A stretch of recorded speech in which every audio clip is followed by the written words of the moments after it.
Buenos dias. Welcome to another daily devotion. I'm your host once again, El Padre. It's good to see you. I hope you are having a wonderful day. Today our chapter is Ephesians chapter 6. And we're going to do the opposite of what it seems like everyone else normally does in this. So most of what ends up coming out when you study Ephesians 6 is the warfare section where Paul is talking about the armor of God. It's especially popular, at least it was for me growing up as a child. We talked about this verse pretty often. This was a section we were supposed to memorize.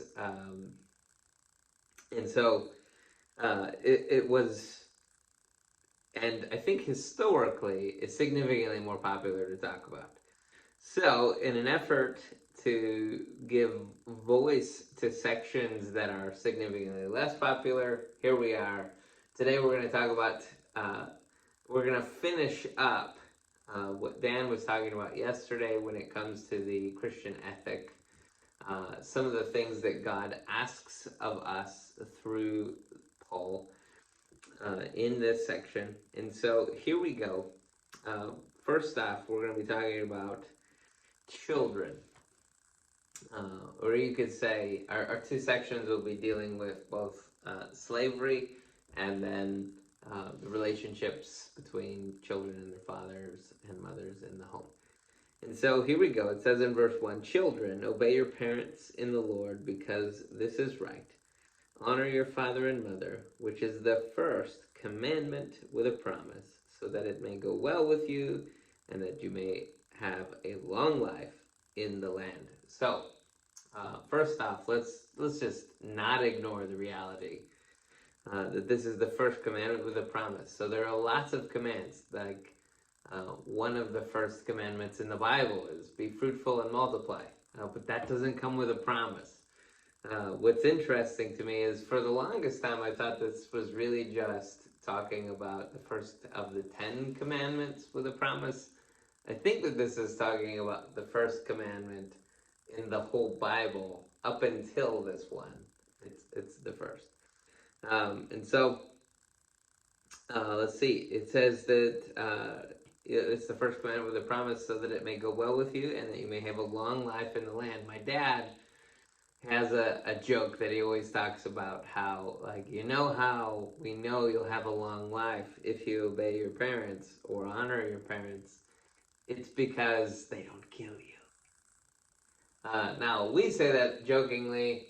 We say that, and it's only funny to us because we currently live in a culture where it's illegal for parents to kill their children.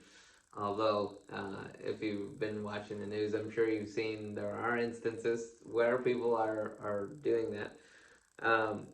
But if you think about it, in all practicality, it's true. Most cultures throughout human history have had parental right to discipline their children, even to the point of death at different points in time. So if you're here and you're considered a child, or maybe you have a parent, I think it's important that we recognize he commands both to obey and to honor. These are both really difficult. In fact, when it says obey, he says obey your parents in the Lord, because this is right. It's the right thing to do. And I think you always get the question, well, what if they're asking me to do something unethical, like steal something or whatever? Like, obviously, Paul here is not implying, or even really attempting to imply, that you do something that would break a commandment that God has given. He's going to address parents at another point in time, and so because of that, he's going to assume that these parents that are in the Lord, like meaning like these are saved parents, and even if you're watching this and you're saved and your parents aren't saved, it's still good thing for you to recognize. You need to obey your parents, and you need to honor them. And just uh, like when they ask you to do something that is ungodly or unethical, then that's a different story. You obey God instead of men in those, or men or women in those cases, um, which we see all throughout the Bible. So it's not like I'm contradicting anything. Okay, so then he says this. Fathers, don't stir up anger in your children, but bring them up in the training and instruction of the Lord. So if you have the ability to, like maybe you have a color pencil, I want you to, if you can, I want you to put a little thingy, like a bracket or something, and I want you to put it around the word training, and then also instruction of the Lord. So before we go too far, first off, I think it's important we recognize fathers are responsible for the spiritual instruction and training in the Lord for their family. In other words, you could say you have been, is it commissioned? You have been commissioned from the Lord to pastor your family well, which means you need to give them instruction and training. Instruction and training. Instruction is just words, right? It's, hey, don't steal your brother's stuff, or hey, like don't hurt your brother. Like these are bad things. Like don't rip your sister's hair out, stuff like that. Love one another. But then the instruction or the training aspect of that is when it is time for them to engage in these things, that you're actually helping them navigate it. You're training them. So like, let's see, I'll give you an example. Today, this very morning, one of my children, who's not very old, woke up his brother.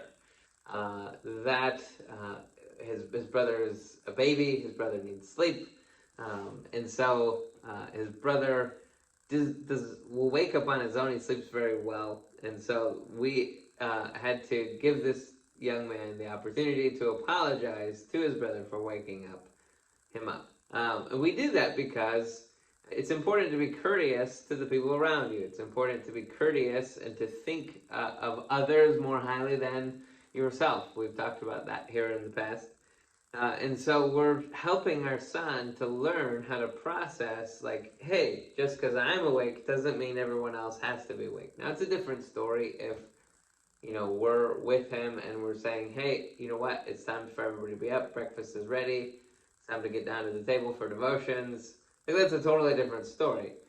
But for a 2-year-old, he doesn't process all that stuff. So it's my job to not just give him an instruction, but it's to train him. In other words, give him the opportunities to learn sort of hands-on. Now, this here is what I'm going to read to you this is from Britannica.com.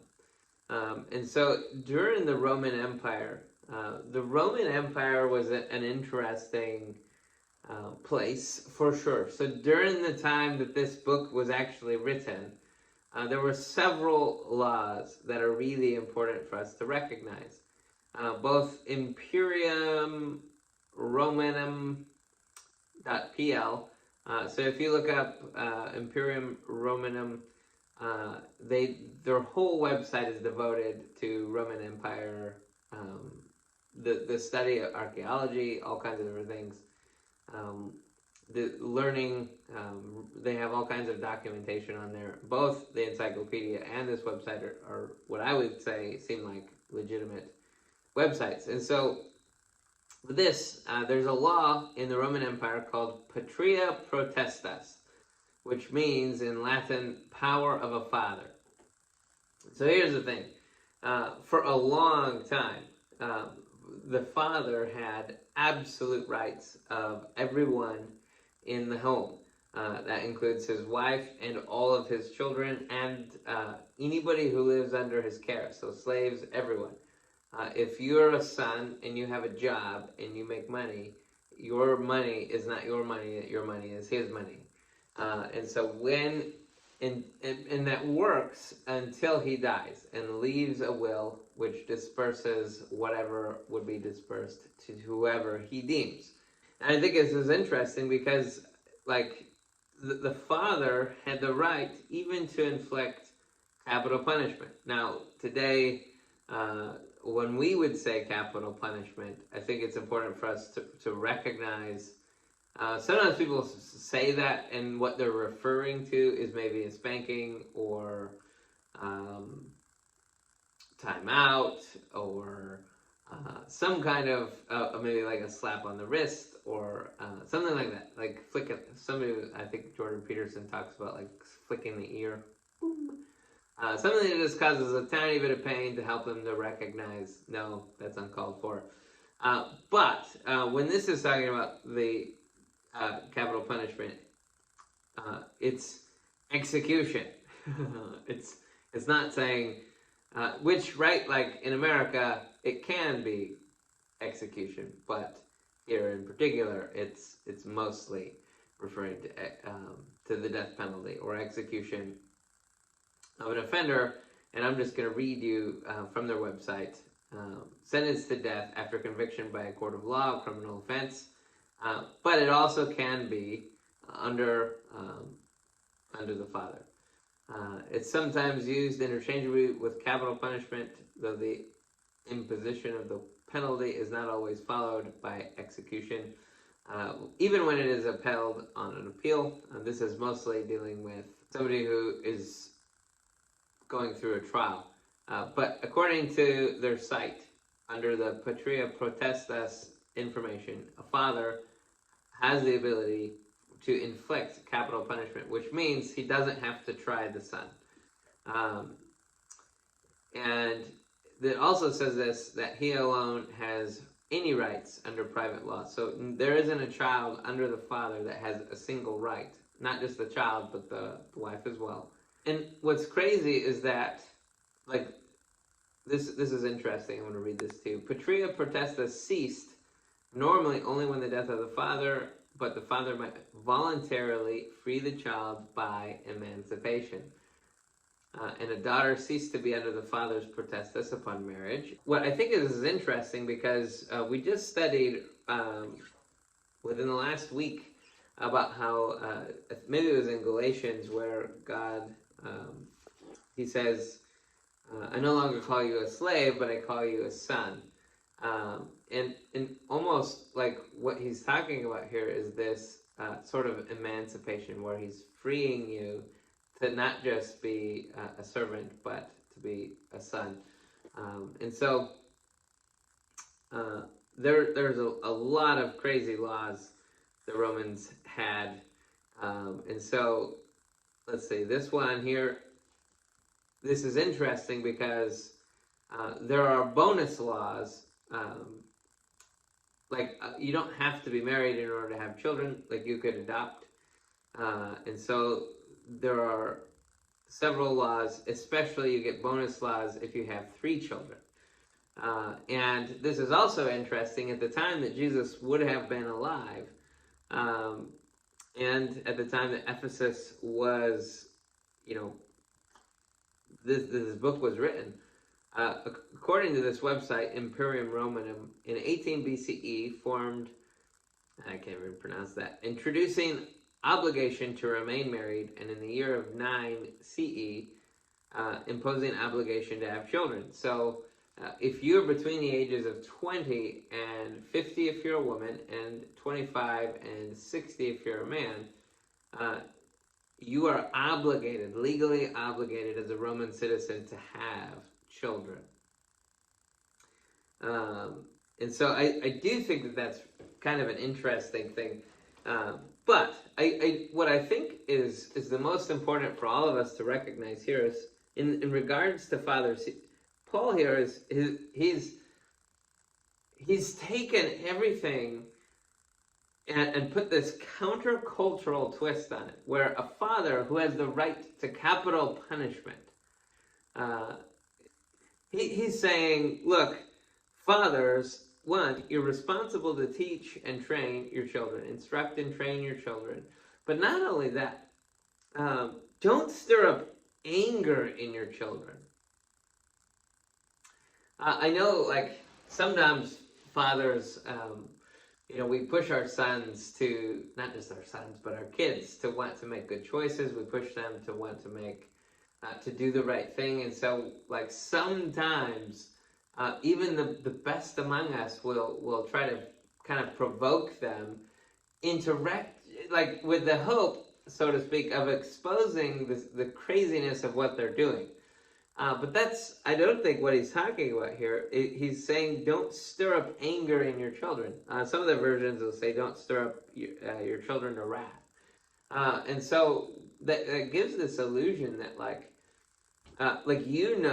when your child has gone from like just being upset, so to speak, to where like they are angry, and they maybe leave the room. Maybe they're going and trying to cool off, and like maybe they've been so angered that they want to go scream into a pillow or something. I don't know. And so what this is saying is, fathers, don't do that. Like, don't stir up your children to anger. Fathers, it's our job to keep peace in the home. Let's keep going. Verse 5, slaves, obey your human masters with fear and trembling, in the sincerity of your heart, as you would Christ. So he addresses slaves first, and then he addresses masters. So if this is important, because I think I've heard people say like, oh, slavery at this time wasn't like slavery in America, and that is not true. It was the same. The same types of things were going on in both places. I also think that this is really important. According to the BritishMuseum.org, slavery in the Roman Empire at the time, like around 60 AD, according to them, they said that Ephesus is or was the epicenter for slavery. So I think it's interesting that Paul is addressing slavery like he is in the place where slavery is it's the hot spot. This is where everybody's going to buy and sell their slaves. He's saying to slaves to obey your human masters with fear and trembling in the sincerity of your heart, as you would Christ. The fear and the trembling is not because of them and the fear that they're going to inflict pain on you or anything like that. It's because of, you see, that God is saying, I want you to fear, obey them with fear and trembling in the sincerity of your hearts, as you would Christ. So in other words, he's saying, treat them like you would treat me. Don't work only while we're being watched. And I think this here is good for everybody. Like, don't work only while people are watching you as people pleasers. Don't just be butt kissers or suck-ups, but as slaves of Christ. Paul here is saying that like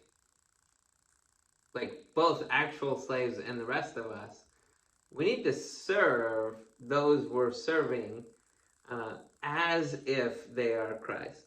That's not saying that we treat them in the terms of like worshiping them or anything like that. What it's saying is that if you were to go all out for Christ on a project, do it for them. Do God's will from your heart. Serve with a good attitude, as to the Lord and not to people. That you as a slave, you don't think of this as you serving that person. Think of this as you serving Christ. Knowing that whatever good each one does, slave or free, he will receive this back from the Lord. So no matter who you are, if you treat people like this, if you treat them as best as you possibly can, you wouldn't give Christ your pizza crusts. Like, you would give him the best that you have to offer. Now, I'm assuming you don't like pizza crusts. But you get what I mean. Like, the more you serve, the more out of your way you can go for someone, Jesus here promises us, through Paul, we have this promise that he will receive this back from the Lord. So what you give, you will receive back from the Lord. And then he says this, masters, treat your slaves in the same way, without threatening them, because you know that both their master and yours is in heaven, and there is no favoritism with him. I think this is really good and important for us. I do want to point this out. I think this is interesting. Paul doesn't command them to set them free. But he points out this. You're a slave too. Which I think is what he's trying to emphasize here to the masters. Treat your slaves well, because you're a slave too, and you want to be treated well. You want your master in heaven to treat you well. In the same way, you should treat them well. In fact, I want to read this to you. This is on the British Museum website. This is by a person, I think their name is Seneca, in letter number 47. This is something that was discovered. And he says this. This is somebody who's trying to convince the other slave owners to treat their slaves well. It is credible to a man to keep within reasonable bounds in his treatment of his slaves, even in the case a human chattel. One ought to consider not how much one can torture him with impunity, but how far such treatment is permitted by natural goodness and justice, which prompts us to act kindly towards even prisoners of war and slaves bought for a price, how much more towards freeborn, respectable gentlemen, and not to treat them with scornful brutality as human chattel, but as persons somewhat below ourselves in station, who have been placed under our protection rather than assigned to us as servants. Whoever wrote this is looking at this almost in a very similar kind of way, where he's saying, look, masters, you've been given people. Your job is to protect them. Your job is to take care of them. I think that's interesting, because that is what, you, as a slave, that's what you're expecting from the Lord. And so, either way, here we go. And the same masters had the same right to capital punishment, which is what this guy here is talking about. That don't use your masterness, your ability to own slaves, as a way to just torture people without any kind of repercussions. If there's anything we can learn from both of these sections that we've studied, it is this: that we should love people well, no matter who they are, no matter whether they would be considered above us or under us, or in terms of authority. It's important for us to treat other people well, and the promise that we have in both of these cases, that if you're a child and you obey your parents, you'll live long. And then if you are a slave or free, and you treat other people well, you serve them well, you will receive this back from the Lord. You will be served. Thank you so much for joining us today. Hopefully this was beneficial and edifying for you. My hope is that this channel is as well. If you're new to the channel, you can subscribe to the channel, click the little bell, and you'll be notified whenever our videos are available, which is every day, because it's a daily devotion channel. And also, if you love this channel, we encourage you to partner with us, support us through the link that is on the description below. Thank you so much for joining us today. Peace out, Girl Scouts.